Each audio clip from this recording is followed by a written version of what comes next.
Hello guys, તો આજે આપણે કઢી બનાવીશું. કઢી બનાવવા માટે છાશમાં આપણે મરચું, મીઠું, હળદર બધા મસાલા નાખી દીધા છે. ચણાનો લોટ પણ પલાળી દીધો છે અને તપેલીમાં વઘાર પણ મૂકી દીધો છે. લસણ અને લીલું મરચું પણ ખાંડીને તૈયાર કરી દીધું છે.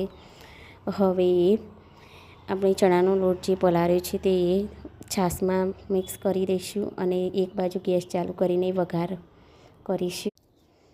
હવે વઘાર આવી ગયો છે. હવે તેમાં આપણે જીરું નાખીશું, પછી લસણ અને લીલું મરચુંનો વઘાર પણ કરી દીધો છે. હવે તેને આપણે ધીમી આંચે હલાવીશું થોડીક વાર માટે.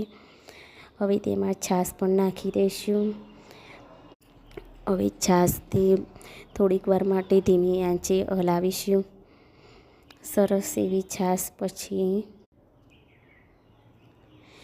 હલાવીને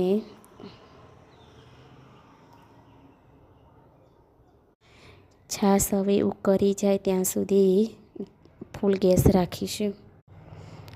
સરસ એવી છાશને હલાવી દીધી છે કઢી માટે.